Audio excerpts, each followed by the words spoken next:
Hi everyone, it's Lisa here for Honeybee Stamps. In today's video, I'm sharing how I use the piece of cake stamps and coordinating dies, plus the Back to Basics pattern paper to create a fun, whimsical birthday card. So here's a quick look at the piece of cake stamp set and the Back to Basics 6x6 pattern paper. Now I'm going to be using the coordinating dies for this stamp set too. All the products are going to be linked below and you'll be able to find them over on my website as well. So I picked the white and black pattern that has tiny random polka dots. I feel like this is perfectly sized for this cake stand and it won't be overpowering. I placed the paper in my MISTI. I'm going to stamp the cake stand using my Versafine Onyx black ink, and then I'm going to run it through my die cutting machine with the coordinating die. So I'm going to go ahead and stamp the slice of cake, the flower, and 2 leaves using Memento Tuxedo black ink. I'm going to color those with my Copic markers.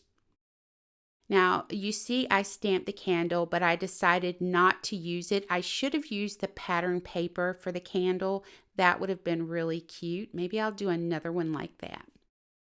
To get started with my Copics, I'm going to start with Y21 and I'm going to cover the entire cake area.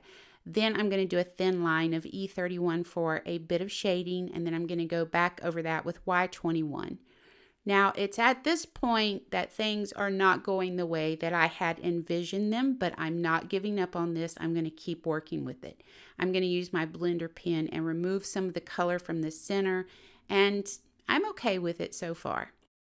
So we're just going to keep pushing through with it.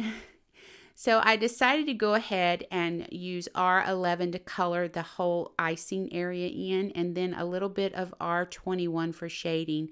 And then I'm going to blend that out just a bit with the R11 again. Now for my flowers, I'm going to use G40 for the lightest color.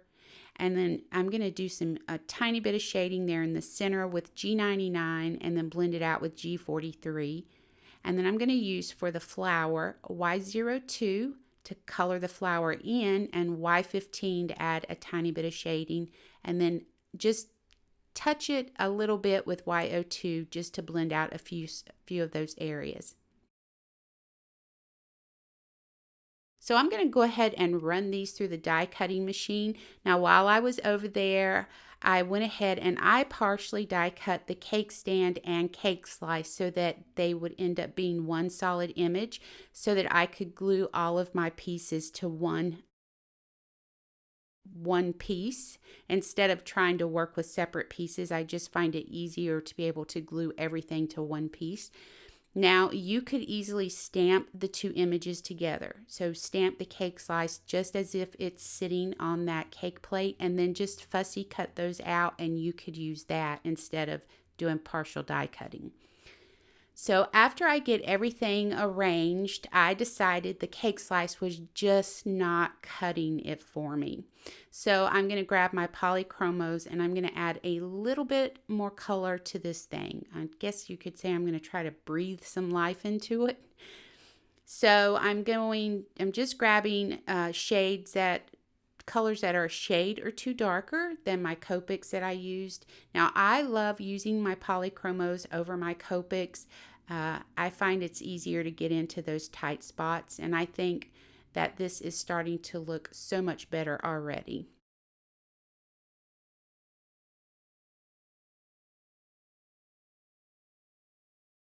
So I decided that the back side of the pattern paper I used for the cake stand would be perfect as a backdrop for my cake stand and cake slice. So I'm going to go ahead and run that through the die cutting machine. I'm also going to run 3 or 4 more of these through the die cutting machine with white paper. Now I just used the nesting hexagon honey cuts for this, and I'm going to stack those together with my tape runner just to give it a little bit of dimension. Now I went ahead and used my tape runner to add that cake stand and cake slice to the hexagon.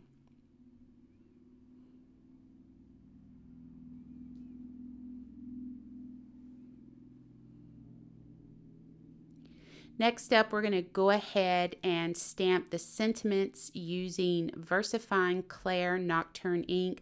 And I'm just using white cardstock. I'm going to trim them down with my paper trimmer.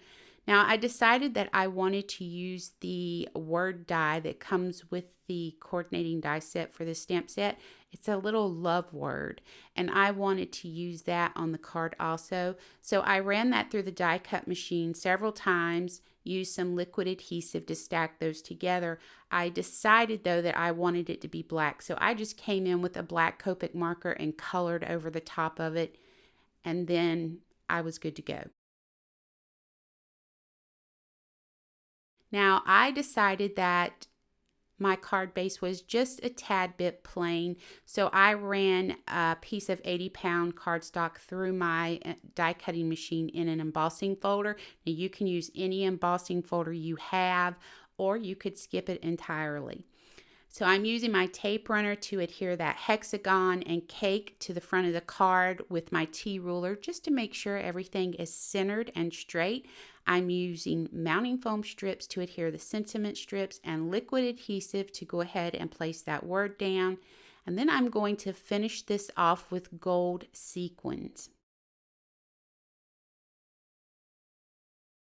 I did fuss a little bit with the placement of the word love, but I ended up placing it right above that first sentiment, and I really like the way that this has turned out. So let me know what you think about this fun, whimsical birthday card in the comments below.